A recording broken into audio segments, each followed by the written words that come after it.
Muy buenos días. Le damos gracias a Dios nuevamente por estar aquí y volver a reunirnos para estudiar la palabra de Dios. Esta lección del día de hoy es una lección puente. Está entre el tema anterior y el tema que sigue. En el tema que sigue está todo lo que son las disciplinas espirituales. Cuando uno estudia en un seminario, en una universidad bíblica, en una universidad cristiana, todo lo que se enseña, mucho de lo que se enseña más bien, y hay hasta una línea de salida en el desarrollo intelectual de lo que es la teología que se llama spirituality o espiritualidad cristiana. Y esta es la parte que sigue en lo que vamos a ver en las siguientes lecciones a partir de la próxima semana. ¿Cuál es el beneficio de las disciplinas? Conociendo a Dios, teniendo intimidad con Jesús, manteniéndonos concentrados en Jesús, relacionándonos en el cuerpo de Cristo, uniéndonos a la obra de Dios. Después va a venir una serie, una vez terminado este libro, que en los términos técnicos se llama teología sistemática. En otras palabras, conociendo doctrinas de la Biblia. Pero es una parte nada más, apenas lo que es una probadita de lo que es, de lo que conocemos como teología sistemática o doctrinas de la Biblia, doctrinas bíblicas, donde se ve cada uno de los diferentes pensamientos. Aquí viene la lista al final del libro. Por ejemplo, hablar de la naturaleza de Dios, el propósito de la humanidad, la naturaleza del pecado, la muerte de Jesús, que eso ya entra a un tema que se llama cristología, todo lo relacionado con una teología acerca de la vida, obra de nuestro Señor Jesucristo, la resurrección de Jesús, la obra del Espíritu Santo, el retorno de Jesús. Y ya para fines de año vamos a tener estudios acerca de lo que es la evangelización. Eso va a ser interesantísimo. Estos 3 meses, 2 meses que vienen, hasta aquí tengo las fechas, hasta el fin de febrero, es esta parte que yo le dije sobre disciplinas espirituales, desde el primer domingo de marzo hasta el último de todo marzo, abril y mayo, es donde ya se ve la parte de teología sistemática, y desde el primer domingo de junio, mediados de junio, hasta septiembre, se ve toda la parte de evangelización, y ya solamente va a quedar lo del último año. Entonces, más o menos, estos estudios así van. Pero es muy importante este puente que nosotros vamos a hacer ahora. Esta parte se llama creado a propósito. Pero yo lo he llamado, le he puesto un subtítulo que se llama El llamado de Dios a Jeremías. Es muy importante que nosotros veamos temas como estos, cómo es un llamado de Dios en realidad. Porque hay dos expresiones que el ser humano tiene. Uno es el llamado y otro es el deseo. Y ahora voy a hablar acerca de eso. Dos cosas que los que hemos sido llamados al ministerio hemos experimentado. ¿Y qué es lo que pasa verdaderamente cuando es un llamado de parte de Dios o cuando es un deseo nada más del ser humano? ¿Y qué es lo que nosotros podemos ver? Esto es con dos finalidades. Uno, cuando nosotros identifiquemos o veamos a alguien muy activo, tenemos que preguntar si es porque desea hacerlo o es porque Dios lo está llamando. O si nosotros sentimos que tenemos que hacer algo, lo que nos debemos de preguntar no es si es que Dios nos está llamando a hacerlo o sencillamente deseamos hacerlo. Alrededor de eso va el estudio de hoy. Y todo eso tiene el propósito de todo lo que sigue, que es muy importante. Para empezar, primero vamos a ir al texto que se encuentra en Jeremías capítulo 1, versículos del 4 al 10. Jeremías 1, del 4 al 10. Una vez que usted lo tenga, mantenga su Biblia en ese lugar. Y porque vamos a estar utilizando el estudio de los versículos. Bueno, vamos a orar y vamos a poner todo en las manos de Dios. Señor, Te damos gracias primeramente por el don de la vida que nos has concedido el día de hoy, por la oportunidad que tú nos has dado de pasar esta semana en medio de tantas cosas, Señor. Tú nos has sostenido y nos has hablado y has estado con nosotros. Has bendecido nuestra vida con los alimentos, con mirar y estar con las personas que amamos, con nuestros hermanos, con quienes hemos estado en contacto por los diferentes medios, Señor, por toda la oportunidad que tú nos diste de disfrutar en coinonía la compañía de ellos. Gracias, Señor, gracias. Pero sobre todo porque sabemos que no nos has dejado. Gracias por todo eso.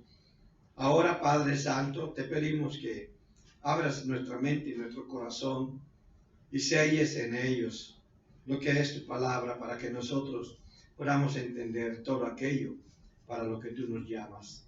Te bendecimos, Padre. Sabemos que lo que sigue también tiene lo suyo, sus pros y sus contras, pero a nosotros no nos preocupa mucho porque sabemos que tú estás con nosotros, porque aún los contras tú lo utilizas para nuestra bendición. Gracias por ello, Señor. Gracias también porque nos llamas a hacer diferentes cosas y nos permites, de diferentes ministerios más bien, dentro de la iglesia y fuera de ella. Pero nos permite dentro de eso saber si lo que nos mueve a hacerlo eres tú o es nuestro deseo de servir nada más, Señor. Lo cual no tiene nada de malo, lo sabemos, pero, Señor, si queremos hacer lo que tú quieres que hagamos, porque a veces nuestro deseo de servir nos lleva por lugares donde tú no quieres que vayamos. Te pedimos que tú nos guíes, que tú nos orientes, que tú nos muestres lo que es tu voluntad, no solamente en la lección de hoy, sino en toda nuestra vida. Gracias por tu presencia, por tu Espíritu Santo y por todo el sacrificio que hiciste a través de nuestro Señor Jesucristo, en cuyo nombre oramos. Amén. Amén. Manténgase ya los versículos 1 del 4 al 10. Los versículos del 4 al 10 de Jeremías. Dios no llama a personas extraordinarias para hacer cosas extraordinarias. He podido ver en muchas personas cómo Dios llama a personas que son ordinarias para hacer cosas extraordinarias. Cuando Pablo menciona que en una casa hay vasijas de barro y vasijas de plata, no está despreciando unas para aceptar otras. Es que vamos a usar vasijas de barro porque somos muy humildes, o vamos a utilizar vasijas de plata porque tenemos la bendición de Dios, somos prosperados. No se está refiriendo a nada de eso. Es más, no está despreciando ni una ni otra. No está. Únicamente está dando a entender que cada una de las cosas tiene su lugar. Sencillamente tiene su lugar. Yo no voy a utilizar la sartén para hacerme un café, porque a lo mejor vas a verme a picadillo, ¿verdad? De verduras, el café, en vez de saberme a café, no sé. Pero vamos a usar las cosas para lo que son. Y nosotros, hay cosas que, por lo menos yo voy a la cocina y hay cosas que veo que tiene allí mi esposa y no sé ni para qué sirven. Ella me tiene que enseñar a usar. A veces le digo, ¿cómo utilizo esta abrelatas? Y me dice, no te puedes imaginar, no, me imagino un montón de cosas. Pongo la lata, pongo de cabeza el abrelatas y todo ese tipo de cosas y no me funciona. Y llega ella, pum, pum, pum, y aprieta un botonito y se abre la lata. Lo que quiero decir con eso, que también hay cosas, hay personas que saben hacer cosas y Dios las llama para que las hagan. Y eso es de lo que trata la lección de hoy. Y nosotros debemos de tener la seguridad de que escuchamos a Dios y no a nosotros mismos cuando sentimos algo o una inclinación. Es lo que nos está diciendo Dios allí. Vino a mí, pues, palabra de Jehová, diciendo, antes que te formaras en el vientre te conocí, y antes que nacieras te santifiqué, te di por profeta a las naciones. El profeta en aquel entonces es lo que hoy llamamos el predicador. No es el que adivina lo que va a pasar en el futuro. El que adivina lo que va a pasar en el futuro no se llama profeta, se llama pitonizo en griego, que quiere decir adivinador. El profeta da a conocer la palabra de Dios. Y el profeta que hoy da a conocer la palabra de Dios es el que llamamos un preacher o un predicador. Entonces empecemos con eso, ¿verdad? Cuando aquí habla Dios a Jeremías, el mismo Jeremías no lo cree, pero él deseaba servir a Dios. Antes vino, primero Dios lo llamó. Dios ha llamado. Miren, ¿qué estaba haciendo Moisés cuando Dios lo llamó? Estaba cuidando sus ovejas, estaba trabajando. ¿Qué estaba haciendo Gedeón cuando Dios lo llamó? Estaba cirniendo la cebada, estaba cirniendo el trigo, perdón. Estaba arreglando el trigo. Pero en el corazón de ellos estaba el deseo de servir. Acuérdense que Moisés hasta agredió a un egipcio que estaba agrediendo a uno de los suyos. E incluso cuando vio a dos peleando se acercó allá, muy ufano, sepárense, ustedes son hermanos, no deben de pelearse. Y entonces viene la acusación. ¿Qué crees que porque mataste al egipcio me vas a matar a mí como lo hiciste con él? Y entonces le dio miedo y huyó. Porque se estaba yendo por el lugar equivocado. Sí estaba siendo llamado por Dios, pero no de la manera como él pensaba. Lo que quiero decir con esto es de que cada vez que hay un verdadero llamado de Dios, hay crisis. Cuando Dios llama, se produce una crisis en la persona. Y la crisis es esa. ¿Me estás llamando tú, Señor? ¿O es el deseo de servirte que yo tengo? Una de las escenas que a mí me fascinan en la Biblia es con el mismo Gedeón. Cuando Dios lo llama, él no es que escucha una voz, pero hay como una inclinación hacia ello. Donde sí se escucharon voces, por ejemplo, con los profetas y con Samuel y todos estos, ¿verdad? Que me va a decir, sí, pero cuando llamó a Samuel, Samuel estaba durmiendo, no estaba trabajando.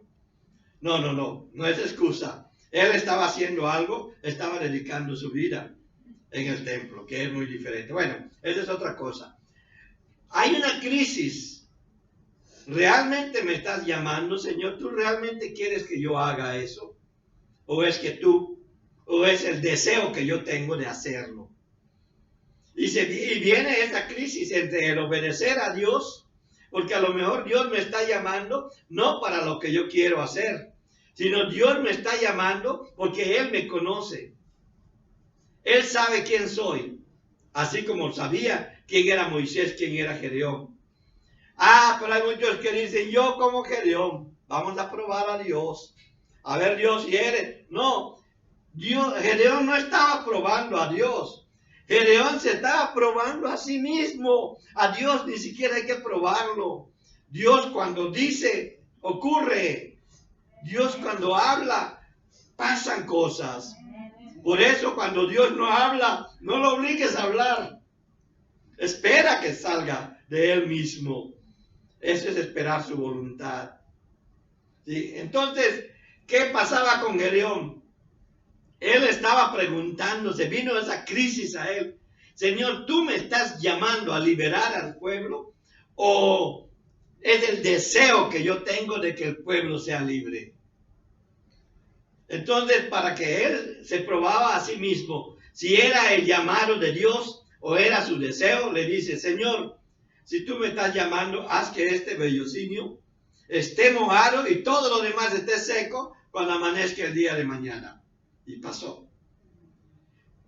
Pero dice que hay quienes dicen que era poca su fe, que no sé qué. ¡No!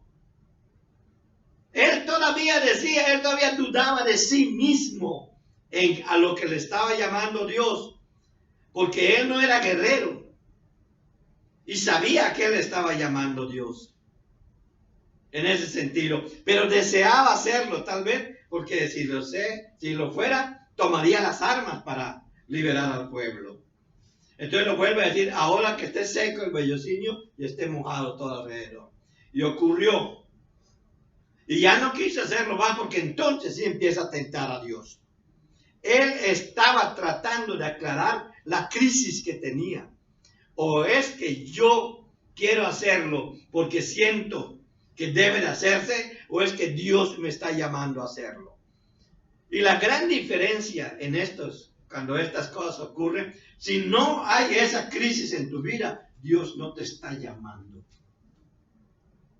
Si tú crees, no, yo lo que tengo que hacer es dar clases en la escuela dominical, o yo ser el pastor de esta iglesia, o yo ser el diácono de esta iglesia, cuidado. Cuidado. Porque cuando Dios te llama, lo primero que hay es dudar si realmente Dios te está llamando. Pero aquí vemos varios a quienes nos pueden preguntar con eso y le podemos contar cómo fue nuestra experiencia del llamado. Hay quienes escuchan y luego. Y resulta que en lo que empezaron a trabajar en la iglesia, en eso los quería el Señor. Pero lo interesante es que en estas personas hasta la misma iglesia se da cuenta. Y como el Espíritu Santo se mueve en la congregación, por eso fue que se dividió en lenguas de fuego, en una comunidad, no en una persona. Vean bien Hechos 2. No cayó sobre una persona, cayó sobre todos los que estaban unánimes en oración.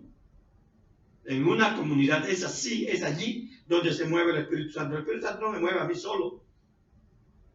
Por eso cuando un pastor me contaba, me dice una hermana que yo le iba que el Espíritu Santo le dijo, o Dios le dijo en un sueño, que yo debería ir a pastorear la iglesia. ¿Y usted qué le contestó, pastor? Le digo así. Pues que el Espíritu Santo a mí no me ha dicho nada, dice. ¡Es cierto! No es así como funcionan estas cosas. No es así. Funcionan como, por eso lo quiero decir, ¿verdad? Entonces cuando viene a Jeremías estaba eso. Y acuérdense, lo de Gedeón no estaba probando a Dios, se estaba probando a sí mismo. ¿Qué me mueve a hacer esto? ¿El deseo que yo tengo o realmente me está llamando, Señor? A todos los que sufrimos un llamado nos pone en ese conflicto. Y a veces tenemos muchos recursos para desarrollarnos en un lado y Dios nos llama aquí donde no se ve nada. Y tenemos que tomar una decisión. Gedeón estaba en ese lugar. Jeremías estaba en ese lugar.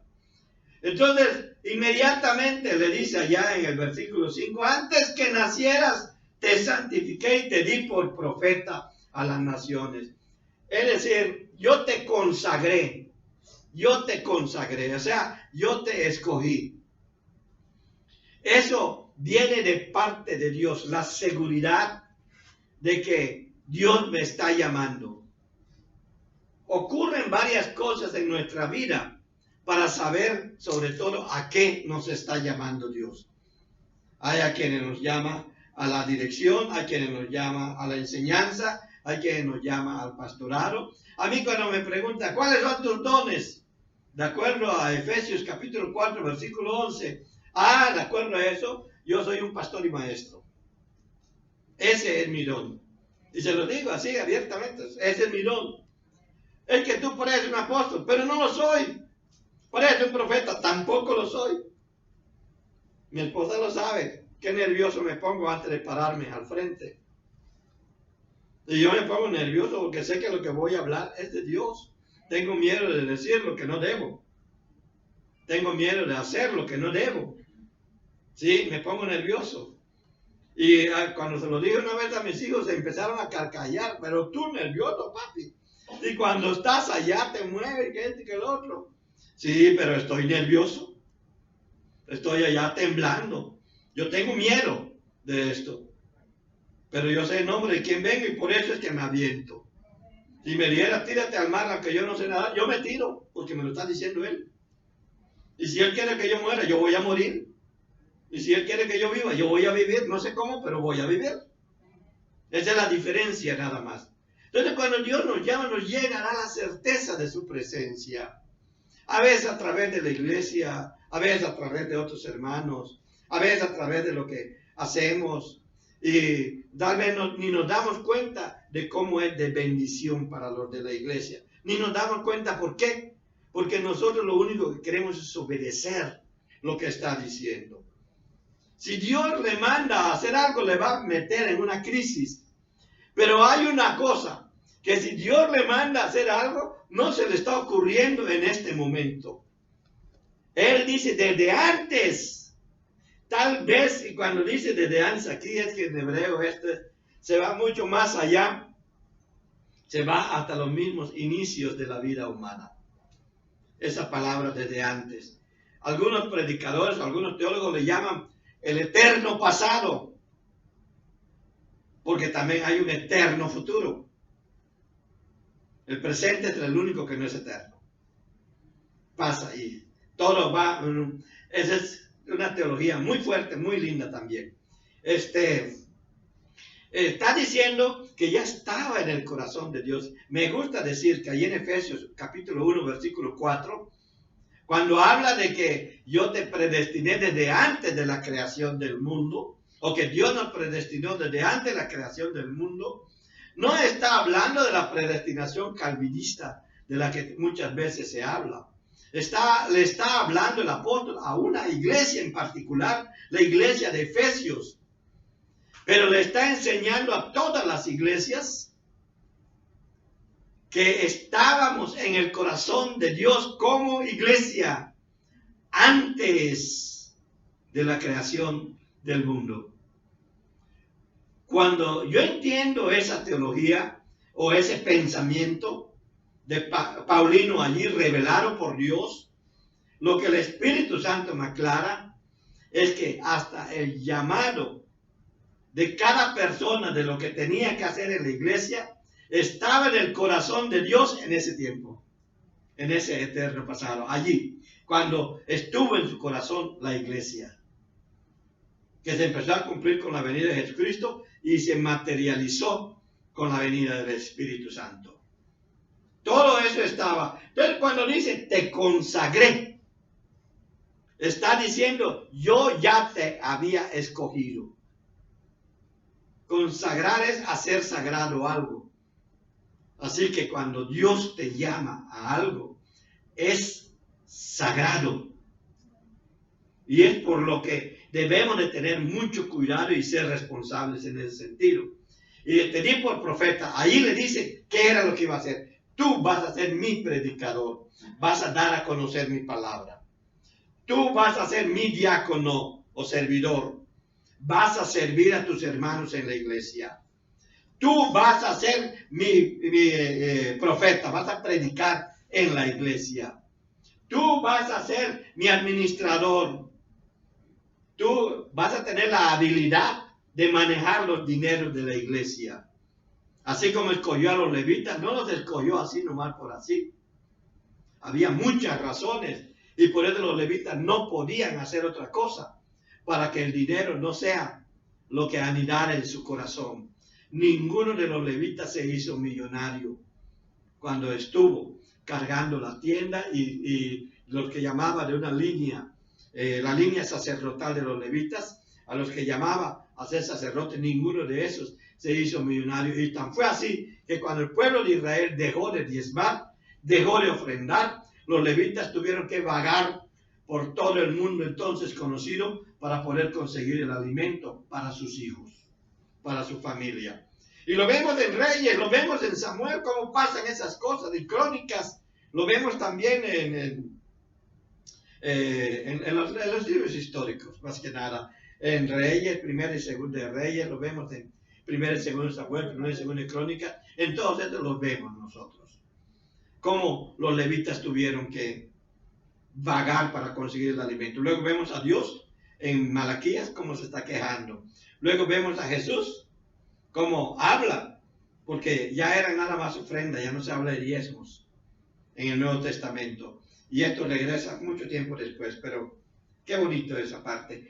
Dios nos escoge desde antes de la fundación del mundo y tiene un propósito. Y es, en este caso de Jeremías, te di por profeta. A ti te va a dar por otras cosas.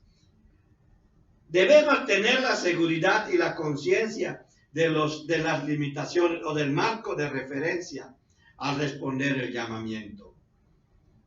Es decir, vamos a trabajar con otros ministerios, pero no vamos a invadir el otro ministerio.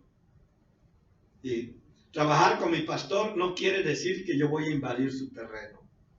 Yo voy a trabajar con él en lo que él me diga que yo trabaje. Puede ser una sugerencia mía y él dice, está dentro de mi proyecto, dentro de lo que Dios me ha dado para la iglesia y me va a permitir hacerlo. Porque es el que escogió Dios. Dios ni siquiera escogió a los que debían de trabajar junto con Moisés. Le dijo a Moisés, escoge tú. Escoge tú. O escoge tú 70 ancianos. Vean números. Escoge tú 70 ancianos.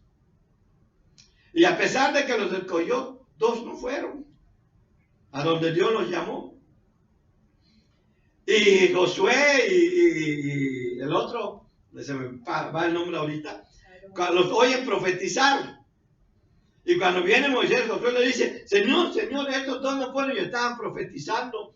Llámale la atención. ¿Y qué le dice Moisés? ¿Qué? ¿Estás enojado tú por lo que ellos hacen a favor mío? Ya quisiera que todo Israel profetizara o diera a conocer la palabra de Dios. ¿Por qué? Porque estaba dentro de lo que Dios le había llamado a hacer, pero se lo dijo a él, no se lo dijo a los 70. O sea, mucho cuidado. La Biblia es dura en ese sentido. Por eso es que Dios llama.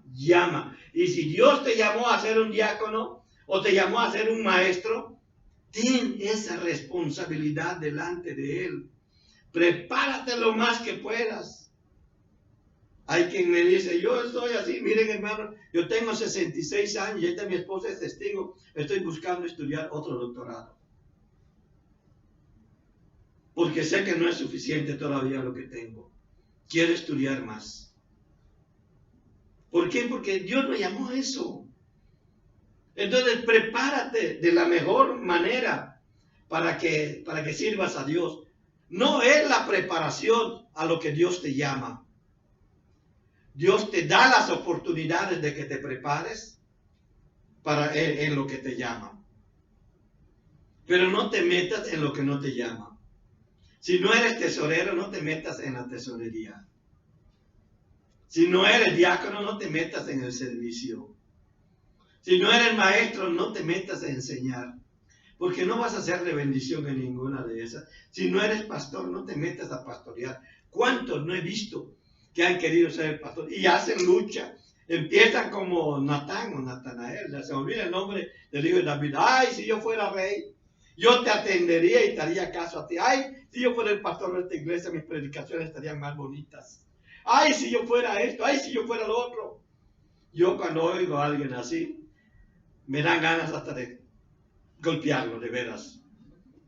Porque sé que cómo me llamó Dios a mí. Y sé cómo Dios llama. Así que si Dios te llama, tienes que pasar por una serie de crisis en tu vida.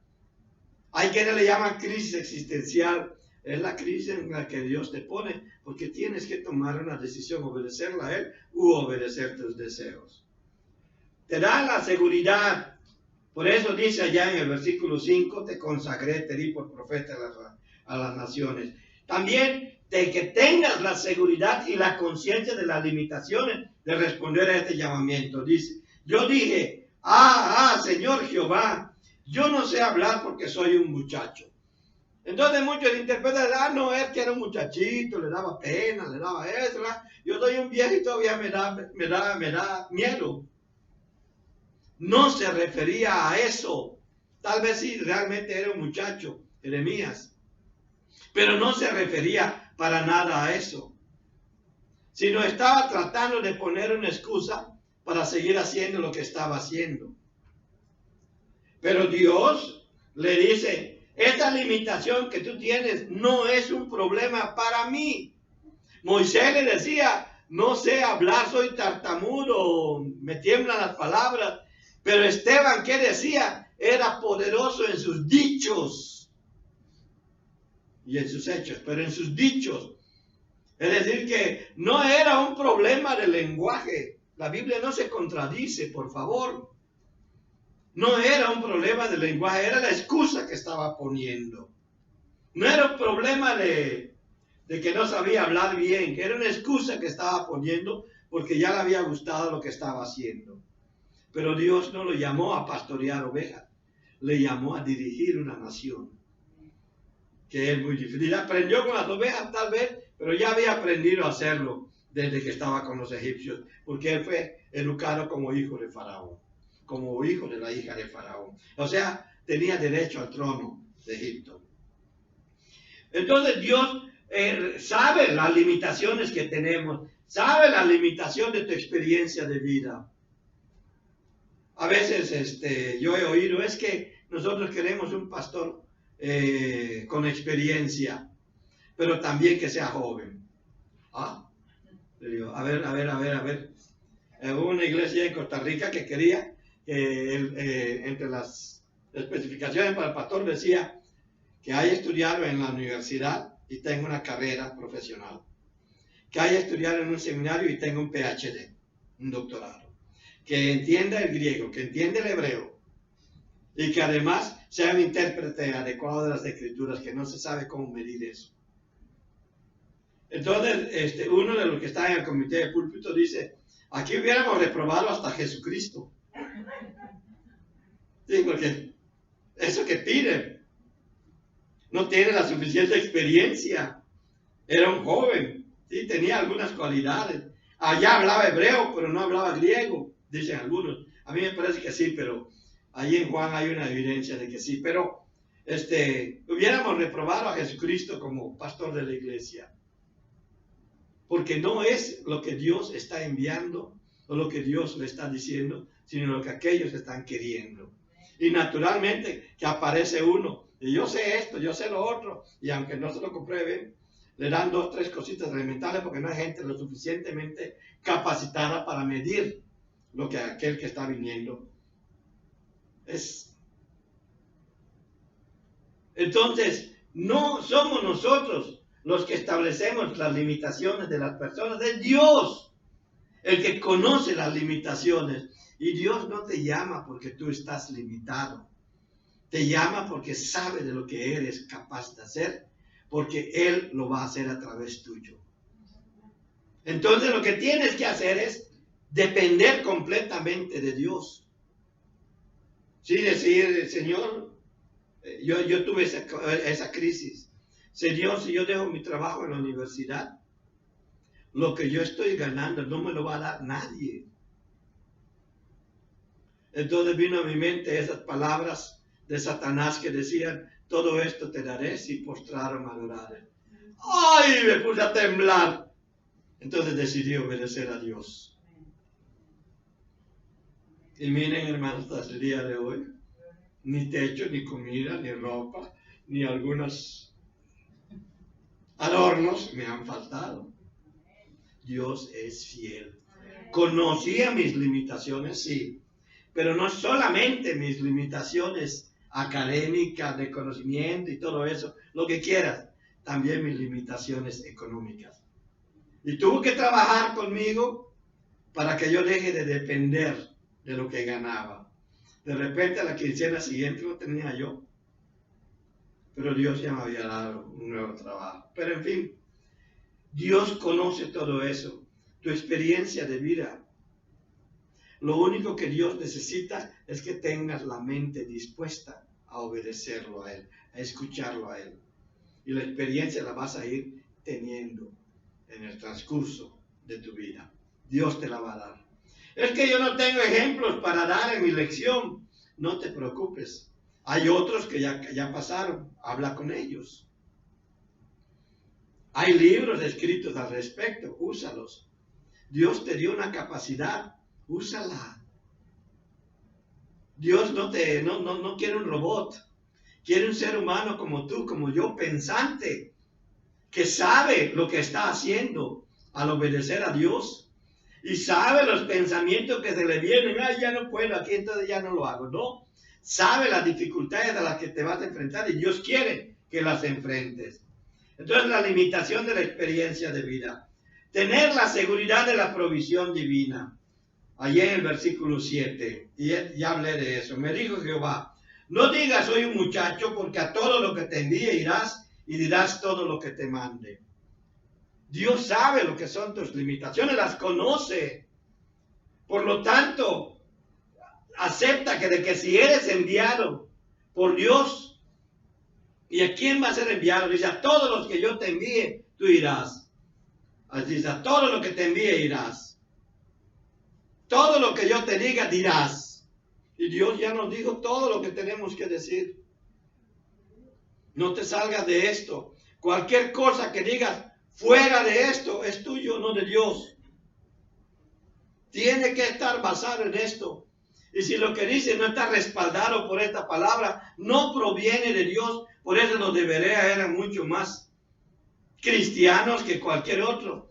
Porque verificaban en las Escrituras cada día para ver si estas cosas que le predicaban Pablo y otros discípulos eran así. Y a mí me gusta decir, hermanos, por favor no me crean a mí.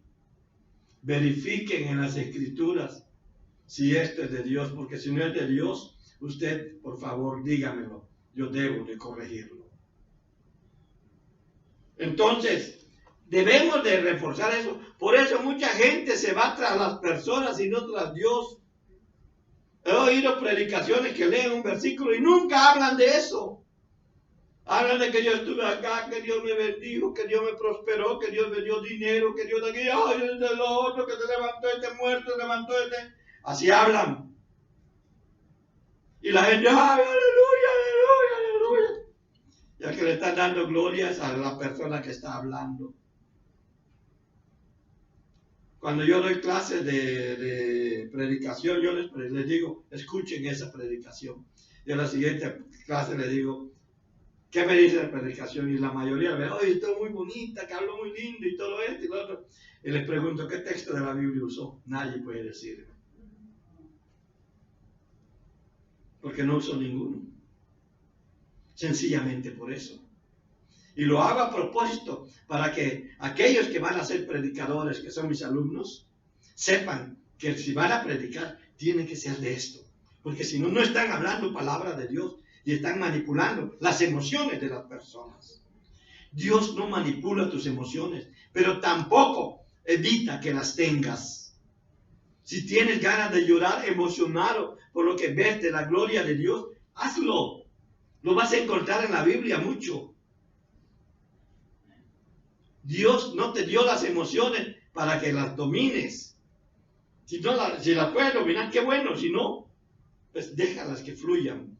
Naturalmente, las emociones que provienen de conocer los milagros de Dios, de ver lo que Dios está haciendo en la vida de otros.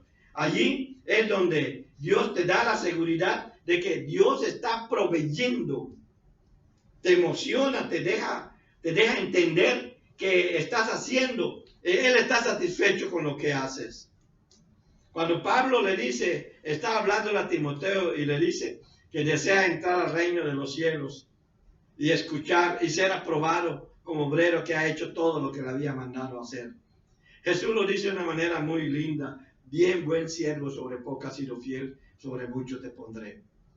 Y hay muchos que deseamos oír esas palabras, pero en su momento todo, en su momento todo. Tener la seguridad de la presencia divina. Y es lo que dice en los versículos 8 y 9. No temas delante de ellos, porque contigo estoy para librarte, dice Jehová. Extendió Jehová su mano y tocó mi boca y me dijo, he puesto mis palabras en tu boca. El Señor extendió su mano a través de Jesucristo y ha puesto sus palabras en mi boca. Entonces, si vamos a hablar diciendo que Dios nos ha enviado, tienen que ser sus palabras y no las mías.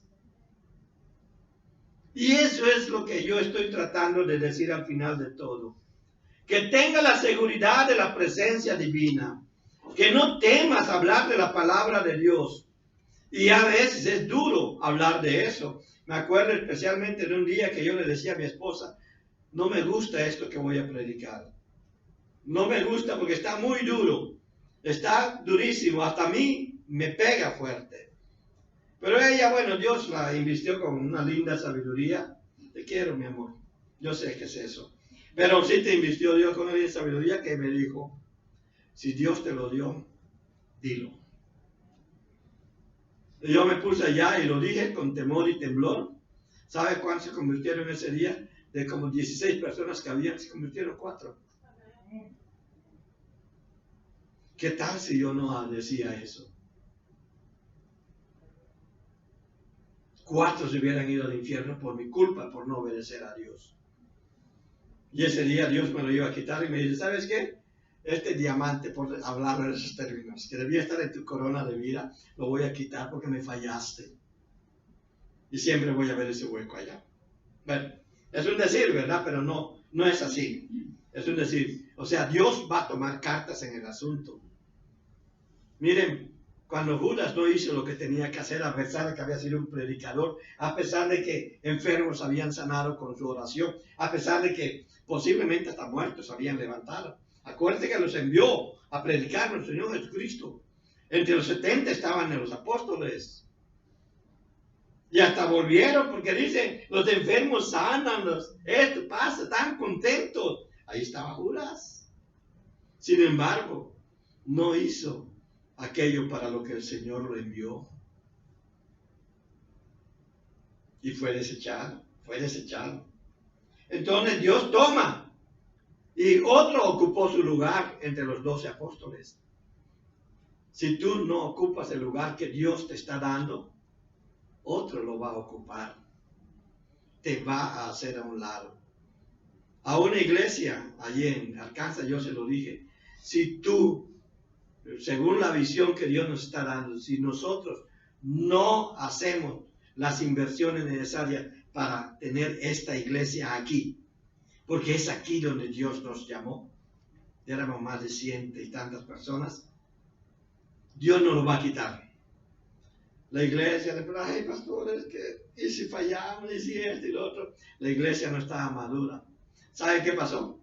Dios nos la quitó. Tuvimos que ir a rentar a otro lugar. Luego vino otra iglesia y la tomó y la compró. Y hasta nos dijo, ¿quieren venir aquí?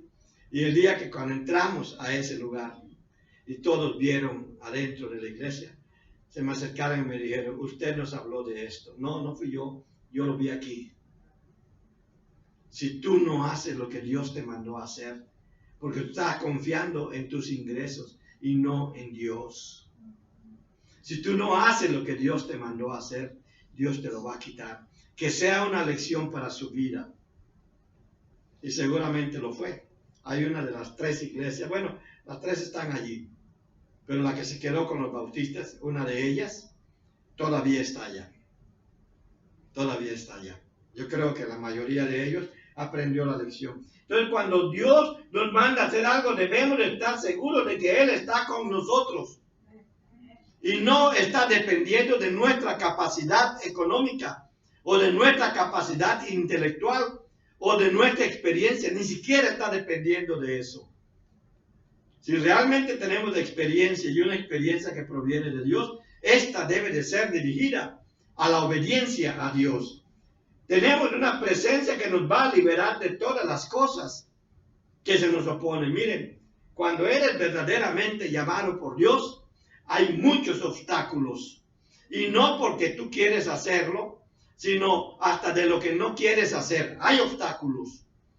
Y esos obstáculos no te los pone Dios.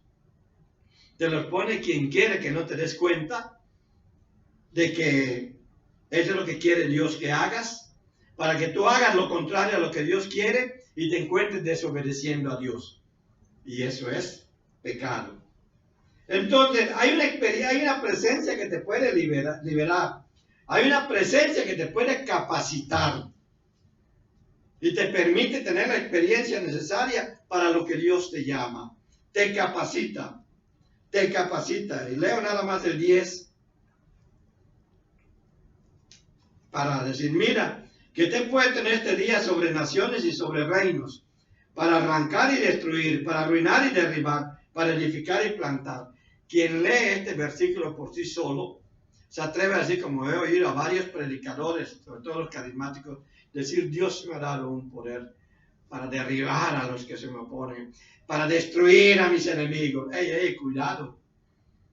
Jesús mismo dijo de ellos: Padre, perdónalos porque no saben lo que haces. Entonces, quien use este pasaje de la Biblia para decir que Dios le dio ese poder, miente, porque no está sostenido por la Biblia. Y Jesús lo dijo, tal vez para que nosotros entendamos que estos pasajes no fueron hechos para eso.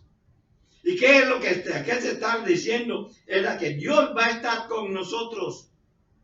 Y que todo lo que el maligno nos ponga enfrente, Dios lo va a derribar a través de nosotros. No es un poder que está en nosotros, es un poder que viene de Él.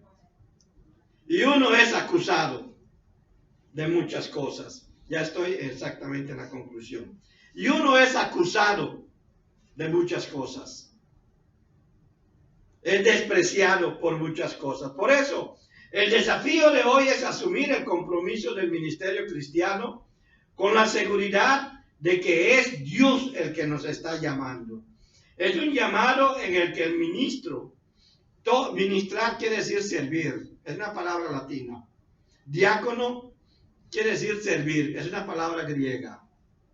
Entonces, diácono es servidor, ministro es servidor, es lo mismo. El que dice que el ministro es un pastor, no, el pastor ministra, o sea, sirve. Que el pastor diaconía, no ponía ya, se me olvidó el término griego, diaconeo. El pastor sirve también, es lo mismo, pastor ministro, pastor diácono, es lo mismo en ese lenguaje. Pero Dios les ha dado la capacidad, o los ha escogido para lo mismo que escogió a Jeremías, para ser profeta, dar a conocer su palabra a las naciones. Es un llamado que debe de tener la certeza de lo que Dios le está demandando, de sus propias limitaciones y de la provisión plena que Dios hace a favor suyo. Hermanos, si Dios le está llamando a algo, yo le pediría, sea como Gedeón, pruébese usted mismo. Pruébese usted mismo. Y Dios le va a dar una respuesta, porque Él sabe que no le estás tentando a Él, sino te estás probando a ti mismo, porque hay confusión en tu mente. Y Dios lo sabe, y está dispuesto a que te pruebes a ti mismo y aclararte esa confusión, porque Él te está llamando. Y tienes que tomar una decisión. Él te llama, pero la decisión es tuya. Padre, gracias por tu palabra, por lo que hoy nos enseñaste, por lo que tú nos dices. Gracias por lo que nos muestras. Y te pedimos que nos ayudes a responder a tu llamado, que nos ayudes en las crisis a las que nos enfrentamos y que podamos de esa manera obedecerte a ti y no a nosotros mismos. Gracias por tu amor. Gracias. En el nombre precioso de nuestro Señor Jesucristo. Amén. Que Dios les bendiga, mis hermanos.